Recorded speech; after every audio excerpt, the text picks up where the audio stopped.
1. Creating a stellar first impression with nonverbal communication.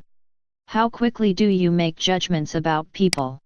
We'd like to think that we don't judge people until we get to know them.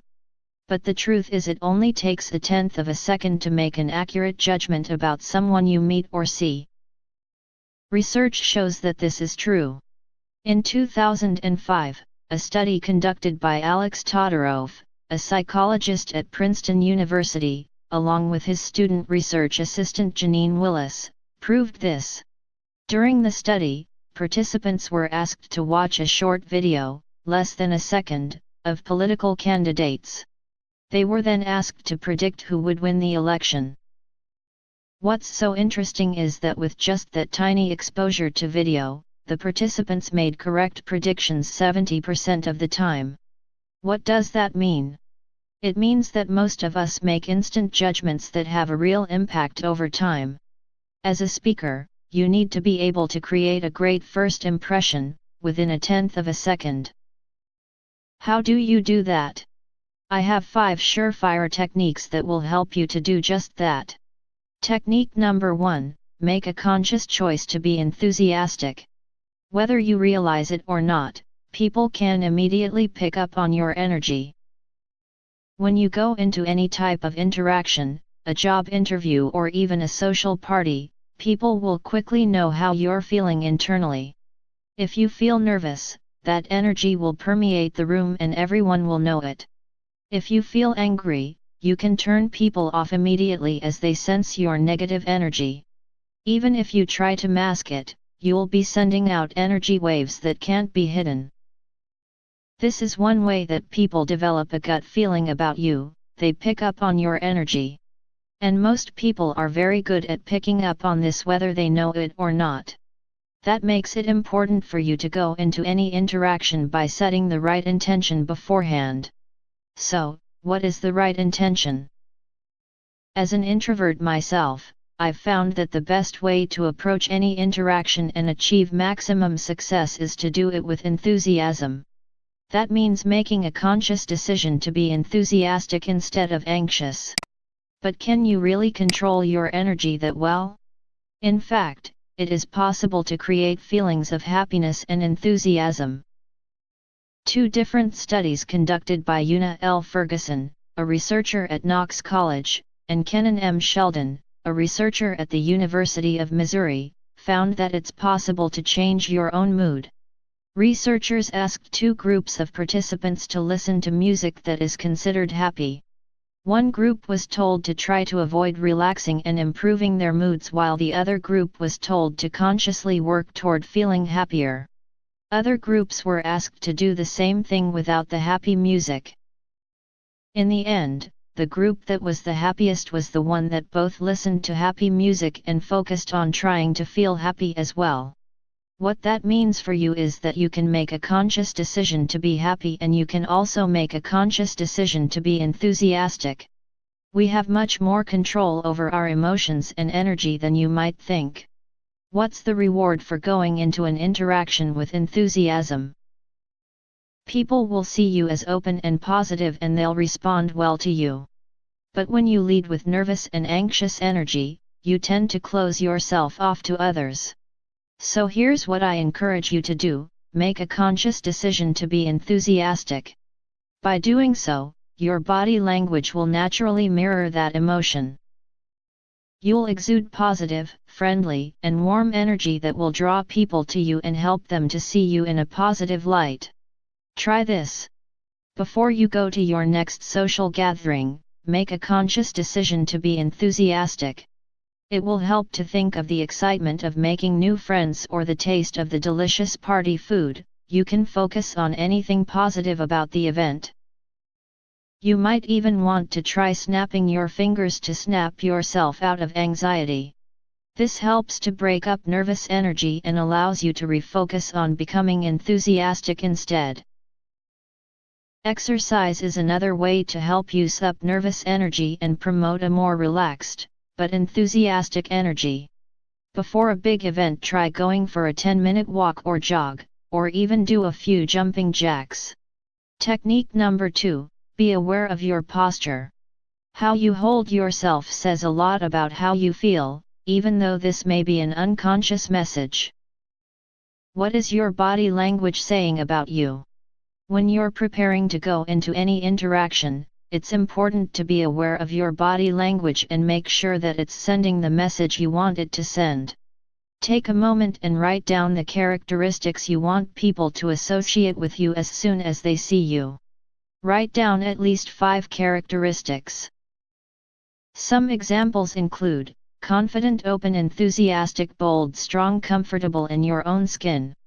Next, I want you to think of someone who embodies these characteristics.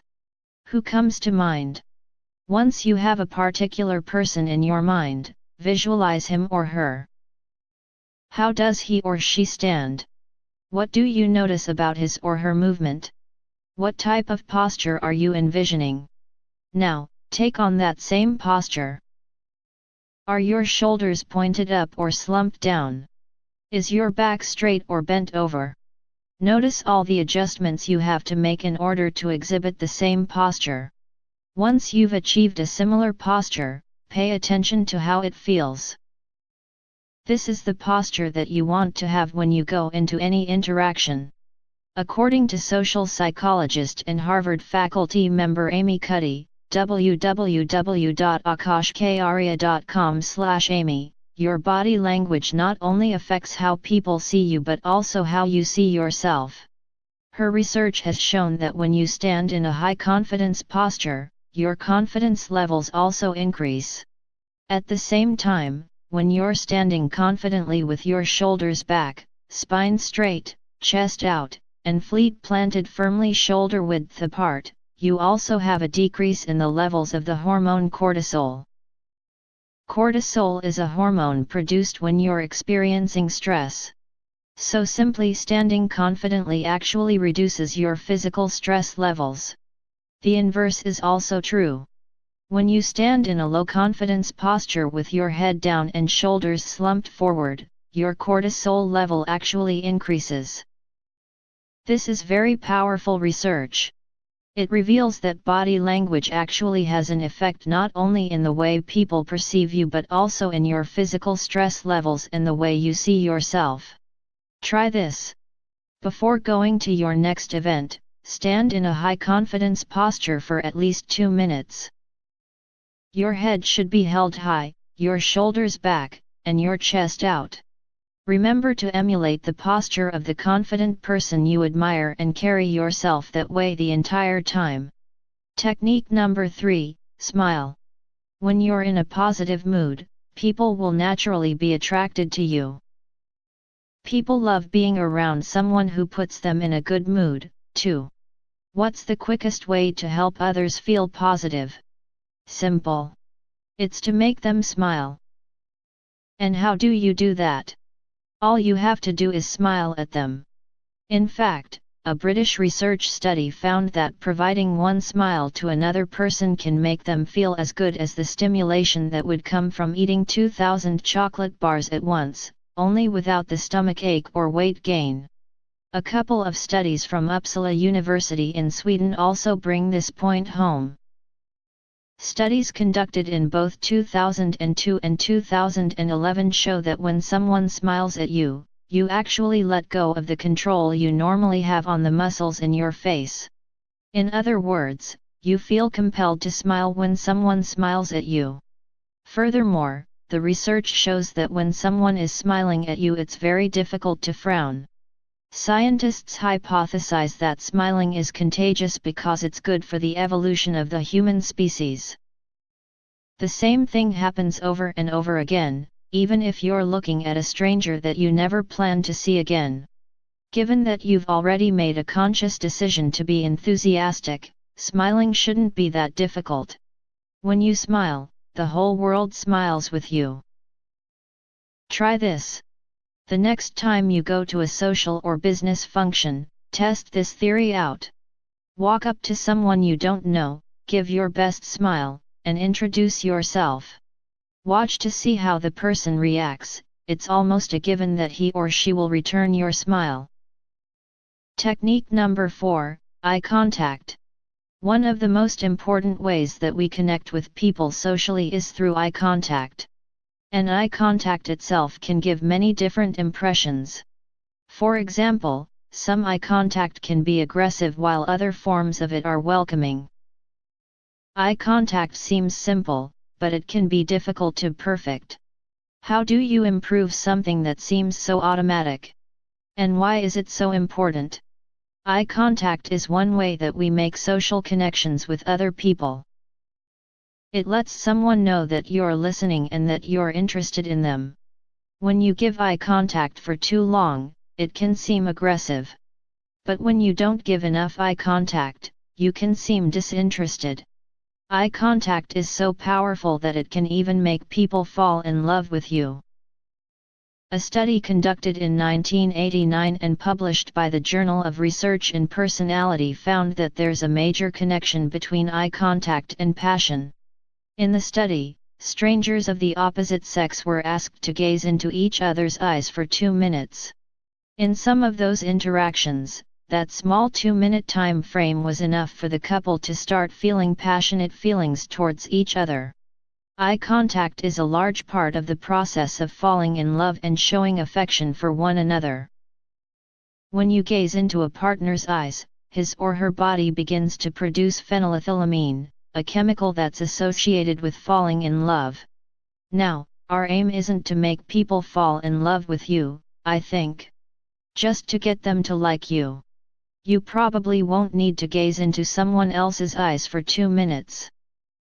But you may want to pay attention to the way that you make eye contact. Ask friends, colleagues, and even family members what they think about your eye contact. They may be able to tell what they think right away, or they may need a little time to observe and report back to you. If there aren't any problems with your eye contact, you can relax. But you may get feedback about needing to have more or less eye contact. In that case, it will take some practice to make needed changes. Try this. If you struggle with making eye contact when you meet someone new, try turning it into a little game. Challenge yourself to pay attention to their eye color. By focusing on the color, you'll automatically make better eye contact. Eventually this game will turn into a habit and you won't have to think about it consciously anymore. Technique number 5. Dress to impress. When you're getting ready for an interaction, how much do you think about the way you dress? Whether or not you think about it, others will be quick to judge you by what you're wearing. You might be surprised by how important the way you dress really is. In one research study, more than 300 participants were asked to look at photos of a man and a woman for 3 seconds. After that quick peek, they were asked to make a judgment about them. In the case of the male photos, a man in one image was wearing a tailored suit while another man was wearing one off the rack. They were very similar in color and style, and the faces of the men in the photos were blurred so that their expressions didn't figure into the judgments.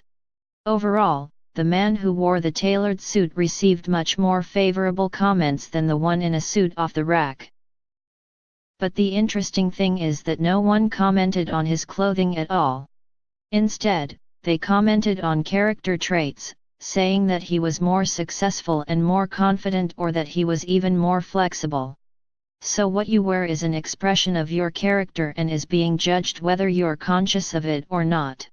Does this mean you should always wear a tailored suit? Of course not. But what it does mean is that you need to put thought into what you're wearing and dress properly for every occasion. Some keys for dressing to impress include: make sure your clothes fit you well. It's very inexpensive to have a tailor alter your clothing to fit you well. Wear high-quality fabric. Make sure that clothing is pressed when appropriate. Put effort into grooming yourself. Doing this will help you to come across as more polished and more charismatic. You'll also feel more confident and that will put you in the right mindset to light up the room. Try this. Go to the tailor and get your clothes adjusted to fit you just perfectly.